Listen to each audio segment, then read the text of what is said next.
Here we are heading into Python object-oriented programming.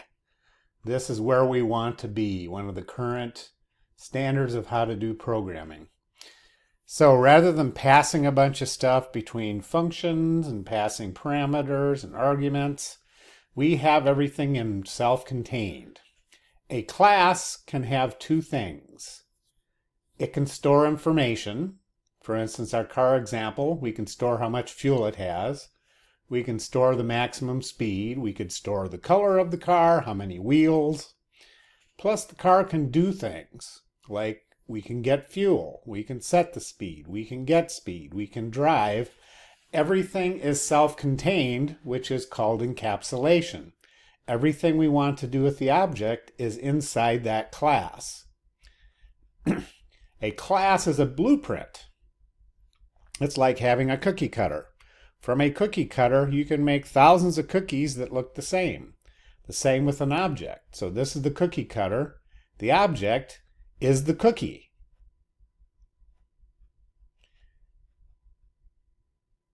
Let's see. I'm going to bring up some code to show how this works. Just a second. This is about as simple as a class gets. We have a class called person. When we call the class name, we create an object called Paul. When we print Paul, we don't get anything because Paul has nothing in it yet. Pass is how we can create methods and classes and just kind of sketch and outline our program without having to put something in there. So for instance, if we wanted to add something that Paul can do, like we would define speak, each method in a class must have what's called a self parameter. This means that speak belongs to this class. So if we're going to define speak, we have to say what speak does. Well, speak is going to return, hello, I am a person. So it's going to return a string. So if we print Paul, well, we get something interesting, which we'll see in a second. But we can also print Paul.speak. So when we create an object from person, Paul has all the methods and attributes that are part of that class. So we can print Paul, we can print Paul.speak. Let's run this and see what we get. Well, this is interesting. What is this? Well, an object is a reference variable at a particular memory address. So if we just print Paul, we get nothing that's useful. However, when we tell Paul to speak, we end up with, hello, I am a person. Now we can also store things with Paul. Here's an example of how we can store things in a class. Well, to store the name, we have to first set the name. So we have your standard in any programming language, almost the ones that I know anyway, you have what are called getters and setters. So self.name is the variable that's going to store this parameter coming in, and it's going to store it internally as self._name. This is a convention for naming variables that are inside an object so that they become private. So this incoming variable is the same as this. It gets assigned to self.name. I can now use self.name anywhere in my class, and I don't have to pass a parameter. The only time I have to pass a parameter is if information is coming in from the outside world. Like if I want to put in hair color, there we are. I can bring in hair color from the outside world, and I can see I didn't do that right. Let me do that. There we go. We want to return that value. And when Paul says hi, we need to print it. So let me fix that up, and then we'll go through this. So I create a Paul, a person.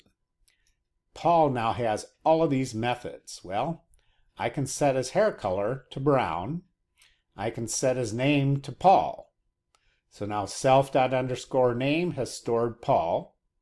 Self._hair color now has stored hair color.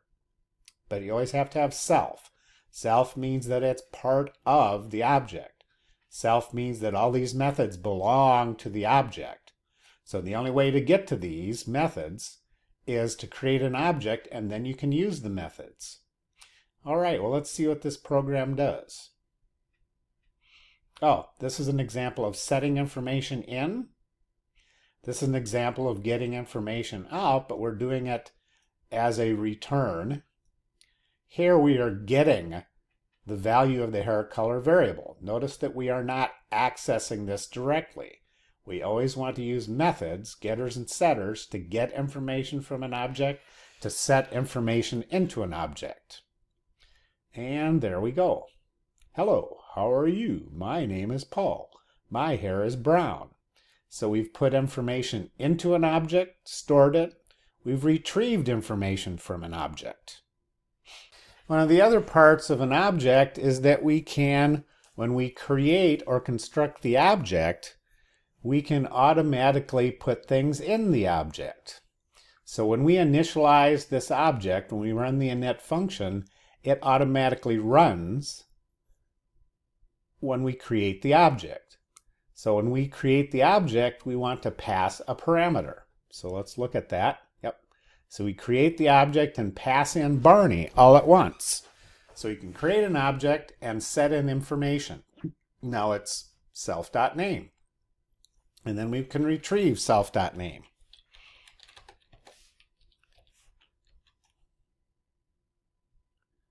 So let's see how that works.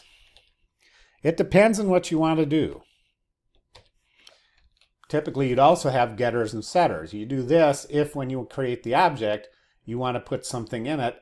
You want to send information in it at the same time you create the object. So let's run this guy. Now from here, you can't tell what's going on.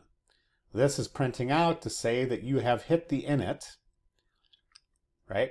The init method.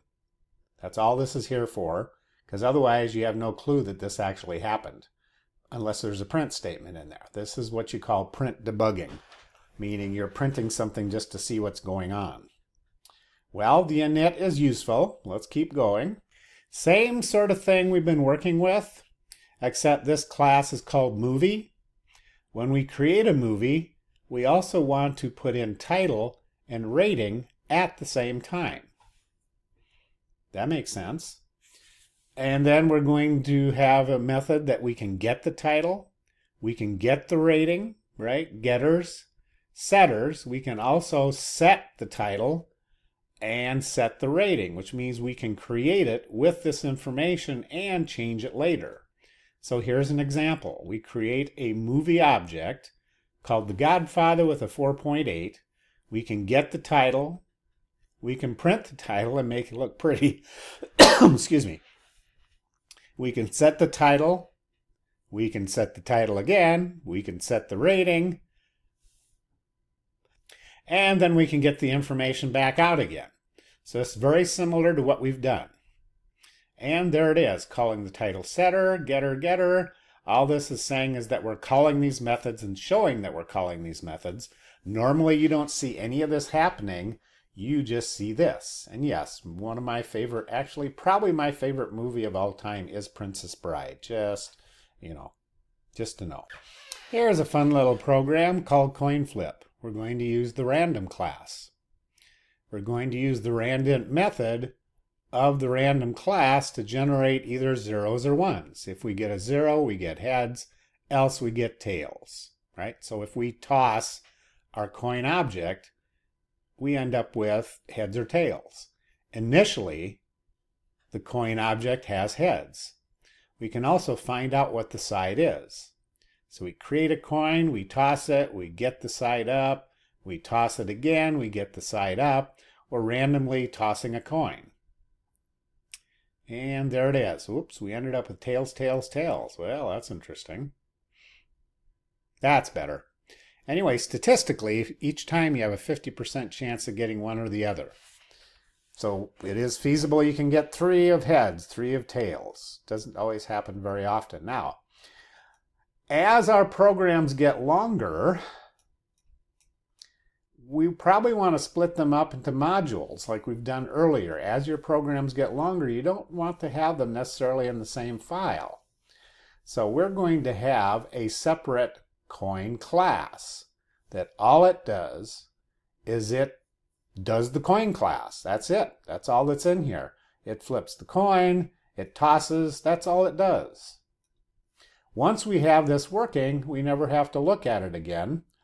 We do need to know how to, I think that's the one. Yep. We do need to know how to access the methods. So we're importing coin, right? Just like we've imported other things. We've imported other modules. We've imported modules from Python. Some we downloaded like requests. So we're going to do coin.coin. That's called the dot operator, meaning from this module, we're calling the coin constructor or init, whatever you want to call it. Constructor means we're creating an object that gives us 3 coins. Well, now we have 3 coin objects. We can get the side up. We can toss all 3 coins again.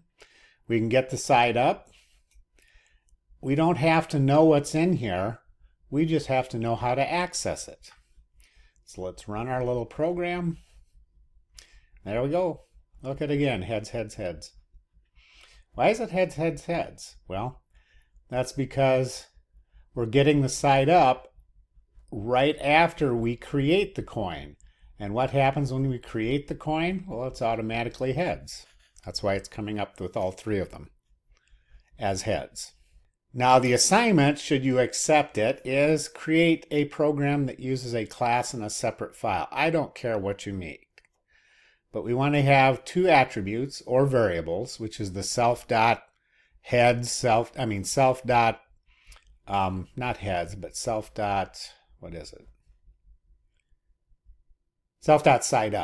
That's an attribute. That's a data attribute stored with the class. And we need 2 methods, and you can create any type of class that you want.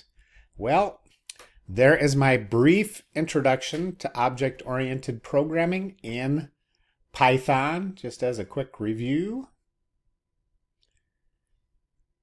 In an object, we can have an init method that automatically does something. So in this case, with our coin, we're setting heads to the side up attribute. We can also toss the coin, which will come up randomly heads, which gets assigned to the data attribute side up, either one, and we can also return that back to our program. When we create the coins to start with, they're going to be heads, heads, heads.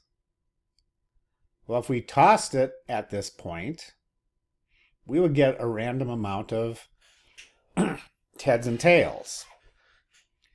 Getting the side up is a method. These are all methods. This is a special method that runs when we construct the class. All methods that have to do with a class say self.